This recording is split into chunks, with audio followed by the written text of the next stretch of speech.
First 25 minutes చూడగానే I'm like hi guys, welcome back. Captain Miller Dhanush movie. Actually Dhanush movies ఎప్పుడు కూడా minimum guarantee ఉంటే disappoint చేయాలన్నమాట. But ఈ మూవీ విషయానికి వస్తే first of all action sequence మొత్తం చాలా బాగున్నాయి. And Dhanush acting super next level. ఎప్పుడు ధనుష్ ఎలాంటి న్యాచురల్ యాక్టింగ్ చేస్తారో ఆ యాక్టింగ్ అయితే చేసిండు. మ్యూజిక్ మాత్రం ఇరక్ కొట్టేశారు జీవి ప్రకాష్ గారు, కిర్రాక్. కమింగ్ టు డైరెక్షన్ విషయానికి వస్తే అరుణ్ మాతేశ్వర్ గారు.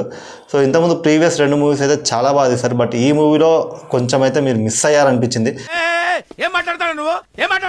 అంటే లైక్ స్టోరీ పరంగా మాత్రం నాకు కొంచెం డౌన్ అయ్యారు. అంటే సినిమా స్టార్ట్ అవగానే ఒక 20-25 మినిట్స్ చాలా బాగా అనిపిస్తుంది.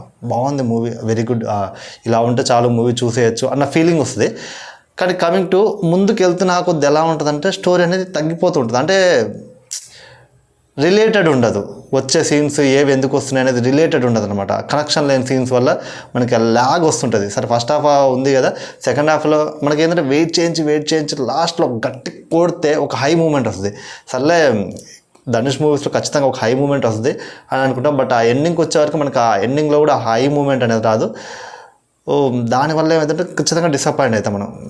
ఒక సినిమాలో బాగున్నాయి ఏమన్నా బాగుంది అంటే నేను మ్యూజిక్ బాగుందని చెప్తా, డెఫినెట్గా యాక్షన్ సీన్స్ బాగున్నాయి అని చెప్తా. యాక్షన్ సీన్స్ కూడా ఎలా అంటే బాగుంటాయి, కాకపోతే కొన్ని ఇల్లాజికల్గా ఉంటాయి. అంటే ఎంతమంది వచ్చినా ఎంతమంది కాల్చినా కూడా హీరోకి ఏం కాదు. బట్ హీరో కాలిస్తే సో అవి కొన్ని, కాకపోతే ఇంకా యాక్షన్ సీక్వెన్స్ కదా మనం అట్లనే చూసేస్తాం అనుకో. వాటిని లైక్ బాలయ్య బాబు సినిమాలాగా అట్లా అనుకోవాలి.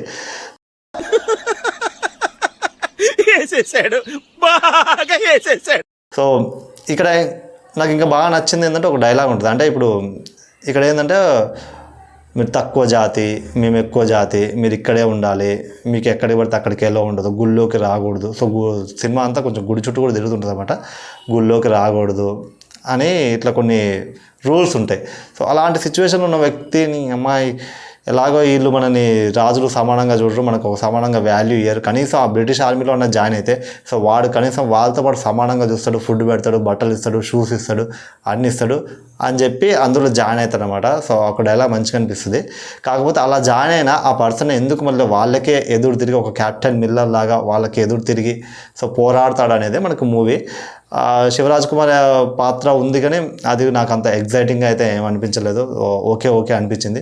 చెప్తున్నా కదా, అది ఫస్ట్ బాగుంది, బట్ ఎండింగ్కి వచ్చేసరికి అది అలాగా తగ్గుతూ వచ్చింది అనమాట. ఎక్కడ మనకి సినిమా లేచే ప్రయత్నం చేయలేదు. సో అందువల్ల మూవీ అయితే మనకు కొంచెం బోర్ కొట్టింది. ఏమైనా బాగుంది మూవీలో అంటే నేను ఖచ్చితంగా మ్యూజిక్ బాగుంది, యాక్షన్ సీన్స్ థియేటర్లో చూస్తే ఆ విజువల్స్ బాగుంటాయి, అదొకటి బాగుంది అనిపించింది. ధనుష్ గారి యాక్టింగ్ యాజ్ యూజువల్ చెప్పిందే కదా, యాక్టింగ్ పరంగా అయితే రాక్ సాలిడ్, చింపేస్తారు యాక్టింగ్. బట్ మిస్ అయింది, కొంచెం స్టోరీ మిస్ అయింది అనమాట. అండ్ దీన్ని యాక్చువల్గా పార్ట్ 2 కూడా తీద్దాం అనుకున్నారు, ఒక పర్సన్ని హైడ్ చేసి. అంటే ఈ మూవీ హిట్ అయితే పార్ట్ 2 తీసేవాళ్ళు, బట్ మరి ఈ మూవీ కాబట్టి మరి పార్ట్ 2 ఉంటుందో లేదు. ఒకసారి అయితే చూడాలనుకుంటే ఓన్లీ ఆ బీజిఎం, ఫైట్ సీన్స్ వీటి కోసము స్టార్టింగ్ ఒక 20 మినిట్స్ కోసం ధనుష్ కోసము ఒకసారి చూసేయచ్చు. అది ఈ మూవీ రివ్యూ. సో రివ్యూ నచ్చితే మాత్రం like, share, comment and subscribe చేసుకోవడం మాత్రం మర్చిపోకండి. Thank you for watching my video. Until then take care, bye bye. Next వీడియోతో మళ్ళీ కలుద్దాం.